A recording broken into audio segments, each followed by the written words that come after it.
right. It was, I don't know, I guess a year or so ago, somebody coined me the offensive line channel. First, I loved it. And then I got felt a little like, oh man, I'm pigeonholed. I didn't like it. And then I re-embraced it. But today, I'm going to embrace it and go all into the max on being the offensive line channel. I have poured my heart and soul into a host of film, a host of clips, and a host of analytics to dial in clearly through the BS to present to you, my viewers, who really want to know what is what, the best information that I can provide. I don't think it's perfect. I'm hoping to hear from your comments how to get it better. But I believe in truth. I believe in good journalism. And I also believe that not much of it goes on today, especially in sports. So without much further ado, let's kick it off ASAP. Chris Kaufman, don't know who he is. I saw this little tweet.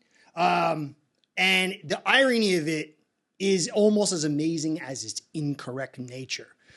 Sometimes we as fans want to give ourselves permission to hate a player without nuance or qualification. I get that. But the moment of hate directed at Liam Eichenberg is pretty overdone. He's moved into the top 10 of all interior O-lines in run blocking win rate. And the highlight over here, and I believe him or somebody else said, well, should we be talking about this guy as being the future? I'm not sure if it was him, but that's something else that I saw. Now, normally I wouldn't get steamed over this, but the permission to hate a player without nuance and qualification. Do you know how many times people have said, you hate Liam Eichenberg, you hate Austin Jackson? Well, we're pretty clear now on Liam, right? I think this take, as some people have said to me, it didn't have much legs. Guys, this is the stuff you get for the most part. It lacks qualifications, it lacks objectivity, or maybe even knowledge. And I understand when people come to me and they're like, well, you hate Jackson and Eichenberg, they're doing so good. Because you get stuff like this. But I'm going to show you here clearly today, this is not true.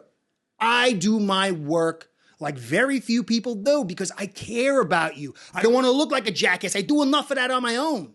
So here's another one, Travis Wingfield. I think he's a pretty nice guy. I think I've seen him before.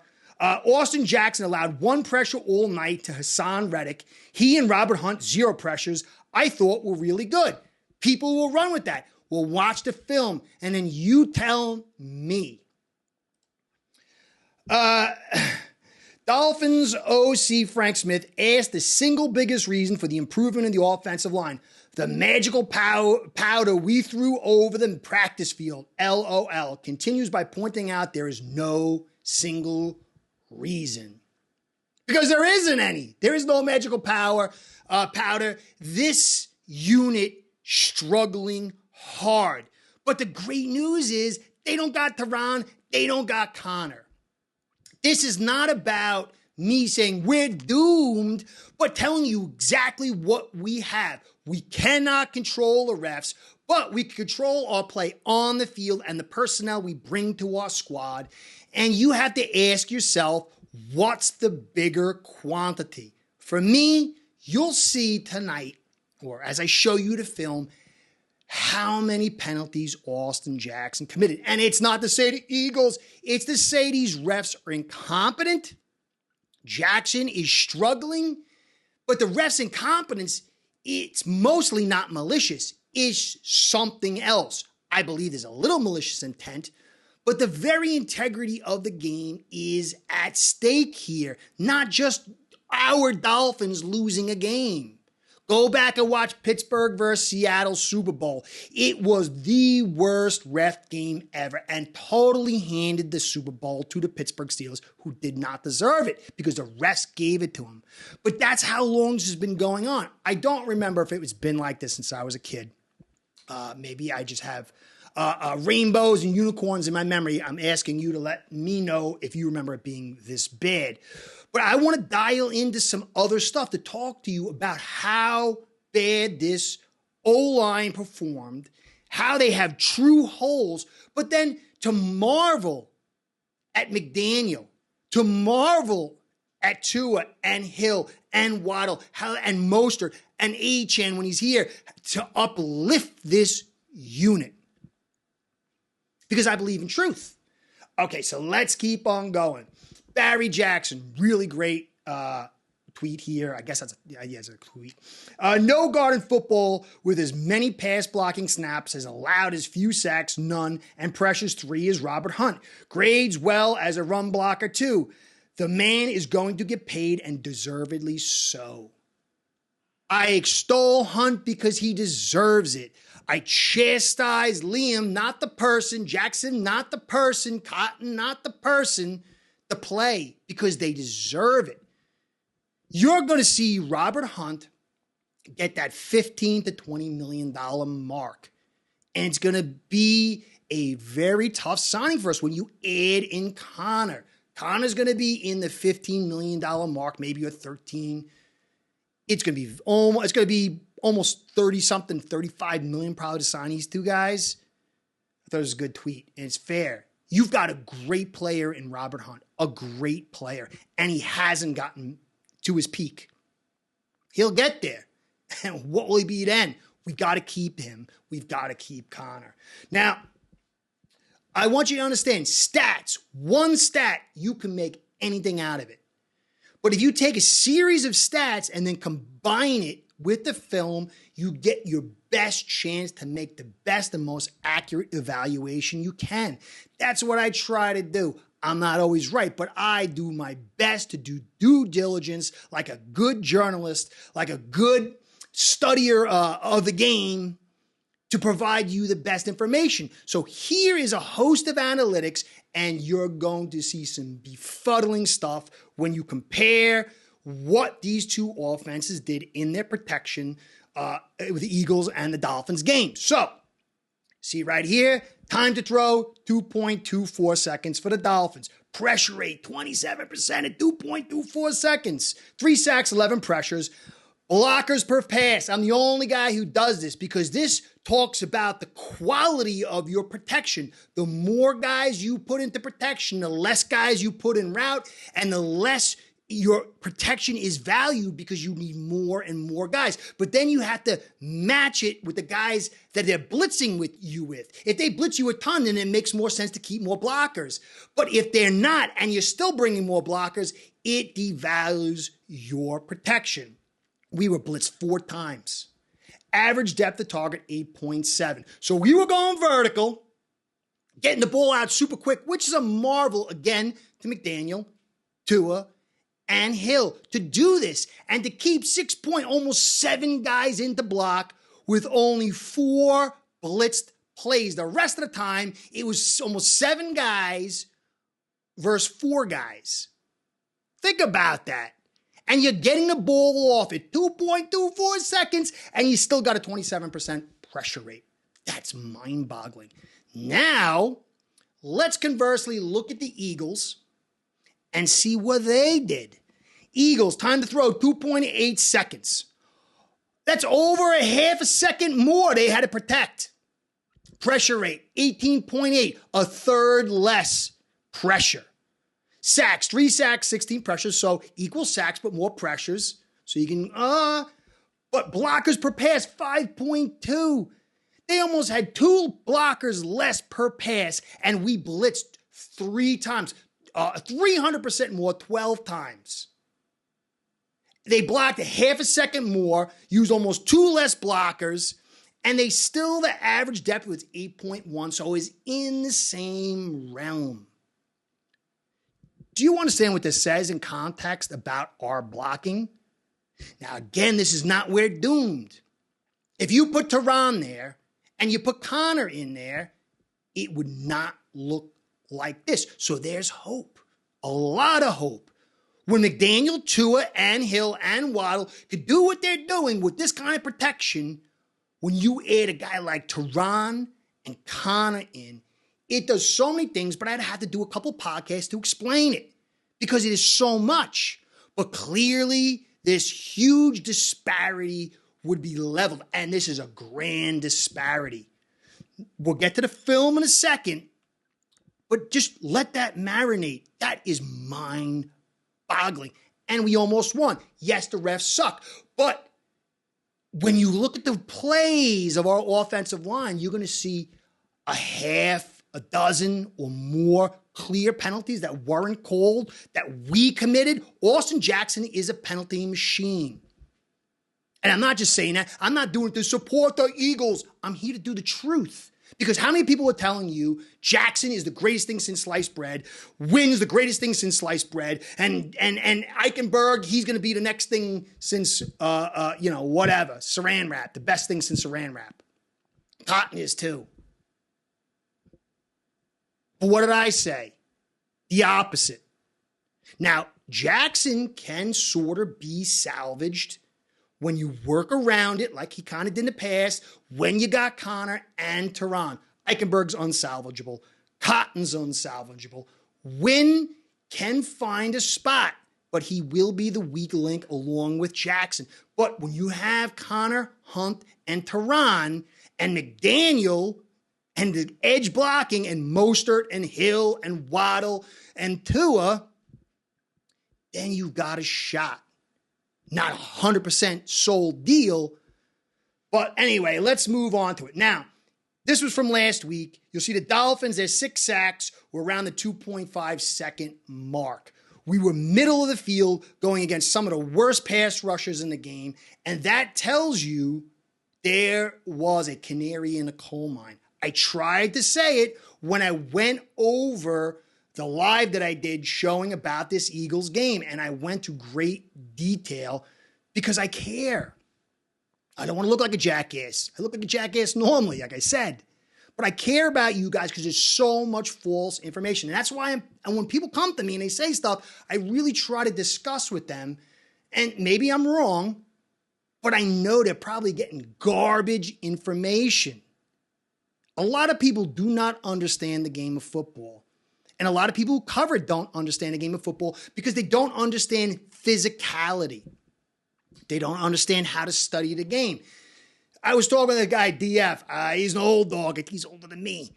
And I think he played big-time football. He looks like a giant. So I think he played big-time. He's got his face blurred over there. I don't know who he is. I think he's very intriguing. And he was talking in a great – he always has great comments. Very smart guy, big guy. And he was saying physicality has got to always be rooted in physicality. If you have not been physical at any level, it's very difficult to understand football. And when you watch film, you can't correlate the physical connection, the violence, the brutality, and the ability to handle that. And so it kind of just, it doesn't really register. And so when I keep saying that Jackson and Eichenberg and Cotton and Wynn, they struggle with power, and Lamb, it doesn't really register for a lot of people. And a lot of people who cover them don't register it. Now, Lamb is phenomenal backup when it comes to pass protection. And if you put him on the right side along with Teron and Connor, and you had that left guard situation, kind of, we would be cooking with nitro, guys. So there is hope and a way through, but you got to understand this is a very, very, very, very, very complicated game. But it's got to be rooted in the physical. It's a physical game. It's not flag football. So anyway, I'm going to do the film, but I got to do the thing to keep this show going. I love to do this. I love to try to do my best for you guys. But the likes, the subscribes, the comments, and the views, they feed the algorithm gods, and the algorithm gods tell my sponsors that I'm doing something decent. Keep me here in the game so I can keep doing this for you. So I want to give you a shout out, and a shout out to Ace per Head, because without the two of you, this show ain't going down. Ace per Head's betting software is the premier white label platform for bookies to manage their players and grow their sportsbook operation. Click the link in the description below to get set up in minutes. Ask for the Curtis promo and get a special introductory discount. All right. I'm a yammerer. I try to, like German nature, dial in on everything. It takes me 1,000 different places. But without further ado, Let's take a look at the film and see what we see. All right, let's start off with some jet sweep trickeration. You can see the edge defender totally sucked up, doesn't even see Waddle run by, and then Waddle uses his speed to burn the CB and pick up some nice yards. We got trickeration and speed in spades. Now here's some play action, a little play action pass. You can see Eichenberg, 74, right here getting walked back. You can see Lamb and Jackson struggling, got a double down at the bottom. Now Hunt's not in a good spot, but he's one-on-one, but watch him fight his way back and handle the business. But look at this, 2 or 3 guys in routes, and look how deep they get and how quick that happens. Hill and Tua are unbelievable like that with the ability to throw in space, and his speed to get deep is crazy. All right, here we go. Here's a run play. It gets some motion, and you see a little toss here, and right away you see Smythe can't handle. He's getting shaved and beat on the edge. Jackson's missing his block, and Hill's missing his block. Even if it doesn't get blown up here, it's going to kind of get shut down and stymied by bad blocks elsewhere. All right, so a little quick pass here, and you can see right away Jackson is just getting walked back and dissembled. Tight end is there on his own, but the pressure's getting there, and he just got to get the ball off quick, because if not, he would have been Malachi crunched. All right, on this one is weird. You get a snap, and half the side goes on the snap. The other half of the side freezes, but you get bad protection. Jackson, he just gets caught flat-footed. Wynn's getting broken down. This is where he gets injured. You can see a double with Eichenberg, double on the left, but the pressure is there. Something didn't go down right. Maybe it was the noise or something. Now here's another run play inside, and you can see the penetration, just not able to get that. That should have been a crack block on Waddle, but it wasn't called, but you get a destruction inside anyway. Just bad blocking. Now here's another pass play. You can see Cotton getting beat on the inside. Now you'll see one of Jackson's many hands to the face is not called. And then, look, Tua is on a crazy pressure getting it off, but watch Jackson hold right there after the hands to the face, not called, right in front of the ref. And this ended up being a big play, and you got to respect Tua, but come on, those are calls that should be made no matter what the team is. But they're not all day. Now, here's a run inside. This wasn't an easy play for Eichenberg, but he had to hit and peel, and he misses the guy, the linebacker coming to the safety, and then there's the tackle. But that wasn't easy on Eichenberg. Back to the pass, and you see inside penetration on the twist, and Cotton, there's the touchdown. He gets taken back. You can see a clear hold right here around the neck, and that takes away a nice touchdown. But that was just really all Cotton biting too much inside. Now, again, you see Cotton getting the swat and the sweep, and he's beaten instantly. And there's some pressure there, but he kind of regains himself. But you can see Jackson getting destroyed on the back end. It doesn't affect the play. Tua gets the ball out, nice, but that's a trait you don't want to see. Now, inside run here, and everything kind of collapses. You see, you get a double with Cotton and Eichenberg. They can't really manage it. Lamb can't manage it. I believe that Smythe getting beat inside, just no ability to run inside. And that's kind of why McDaniel called the way he called. It's not like that with Teron and Connor. Here's another pass play. See 4-man rush. And you see the pressure inside Eichenberg. 91's beating him. You're getting a folding of the edges on both tackles, and Tua has to get rid of it. Not terrible, but not great. Another 4-man rush, and you see Hunt eyeing Jackson, and he has to leave Eichenberg alone. You can see Lamb getting pushed back on power, just bad footing, getting driven back. You can see right there, Cotton, I believe, is getting thrown down. Jackson, that's not an athletic position. He's saved by Hunt coming to the rescue. Another pass play here inside. You can see a hold by Cotton, and he's going to reach under his helmet now right there and just pull him down. And this is the big pass play to Wilson. Not called. That's a penalty. But these refs are just mercurial. Now, look. Underneath the helmet and throws him down. That is as clear a hold as it gets. Not called, though. So here's another pass play. And you'll see four-man rush again, and you can see the tackles. Both tackles are getting beat. Jackson to the edge. Lamb just doesn't have a great situation. Hunt's by himself, though, manning it by himself. And if that ball doesn't come out as quick as it's going to get, Tua's getting blasted in the back. And it kind of throws that play off. It was an incompletion. Here's another pass play, and you can see Jackson sets up too far outside, beat inside, and now he's got the hold. Little ticky-tack, maybe don't call it, but, that's a tackle being beat. But watch Hunt on the move here, setting up and taking care of business as he did all day. Again, some more passes. You see Jackson beat on the edge, and you can see Lamb getting driven back. They're holding hands, doing a dance. And if it doesn't get out that quick, again, Tua's getting blasted in the back, but he delivers it with that lightning fast release, which helps his protection a ton. And you see inside here, watch Eichenberg get dumped and destroyed. You see Jackson having to be bailed out by Hunt. I mean, look at this. This is not what you want from your top picks. Look at Eichenberg on the ground and Jackson totally getting defeated. It would have been a bad rep if it wasn't for Hunt having to bail him out. Ugly, ugly protection. All right, here's a run play, a little toss, and Eichenberg doesn't help Cotton out. There's an inside pressure, but the key is look at Hunt. He sets himself up for the leverage, comes back and drives his guy off downfield. Unfortunately, the blocking on the edges and on the inside, because Eichenberg did not chip and go. He just went. It was a token chip. Play action, and then the flip, nice blocking here. We use that leverage. Maybe you'd say Eichenberg should have got 34, but he gets 24, and Moser does his job. I think it's a great run by Moser, another great run. I guess maybe you could say he should have let him go. I don't know. Anyway, here's a handoff, and you see the tight end, and you see Lamb, and you see Eichenberg. They kind of hold their own, a little bit of hold in the back of the head by Lamb, but whatever. Most uses the speed to get and the physicality to get upfield and pick up 5. Here's another pass, 4 against 5, and you see Eichenberg's getting beat inside. Jackson's getting beat on the outside.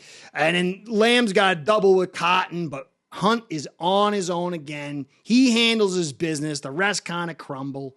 And that play gets messed up because he had to kind of rush it.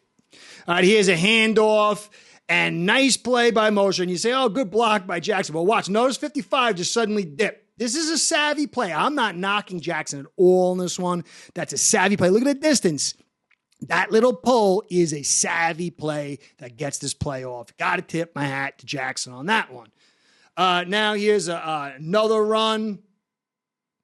And you see right there, nice block by Claypool. Gets to the edge, and then Moser kind of does the rest. Like Lamb spins around it, delays it, and then you got Hill out there. Okay, nice little chip there, sort of. A good play, but again, it's that finesse, putting guys in motion and coming back. Now here's another one. Notice Jackson, full stop before the ball's even snapped. I believe that's the one that's called. Not sure, I can't remember. But that was Jackson on that one. Here's another play, a little short, little dip, but look at this. You can see nobody's moving anybody. The front is totally stalled, and then everybody gets off their blocks and shuts that down. Again, you get a little 4-man rush with a stunt, and Cotton bites too hard inside and leaves the middle open. This is dangerous. This is dangerous, and this is the one that Hill drops. Great play by Tua again with that release, but bad protection. 4-man. And you can see here, Jackson managed to push this guy out, but he's getting destroyed. Lamb's getting pushed back. It's not good protection. The ball gets off. You can't complain about it. This is the face mask. This is the face mask play, but that was some bad protection. Watch. Oh, I love this one. Not this. This Hill kind of doubles up with Jackson when he should have kept on going. This might have popped it out. But look at this beautiful block by Hunt. Gets in there, controls this guy and drives him to the ground. Totally manhandles him. That is so beautiful. All right, here goes some more protection. You can see Jackson getting beaten on the edge, Cotton to the inside, and there's pressure. He's got to get rid of it. And that's the drop by Hill. Again, 2 is released, just really helps out so much. Now watch, there's a full start there. Jackson moves before the ball is released. This one's not called. This is the one with the Tua thing. It should have been a full start, but it wasn't called. You can see right there. It's another, I don't know how you mess up full starts. So you come back here, and you can see some pass protection, hands to the face again by Jackson, not called, but he's not done. He's going to keep on going with the hands to the face. Look, it's not just a little ticky-tack thing. He's riding it all the way through, right in front of the ref, not called. How's that not called? And that's a big play there. I think that's the pass that gets caught downfield. But hands to the face, not called. Now, another play, another pass protection here. You can see Cotton getting destroyed inside, and then you can see another hands to the face by Jackson. If you watch him, look at these. That's his second hands to the face on this play. Clear, should have been called right in front of the ref, but not, and this one goes downfield. It's not the same plays you saw. It's the same. This is the one where most of it was held. So really, it should have been offsetting penalties. Again, you see Jackson getting destroyed here, more hands to the face. This is not the same play. This is another play.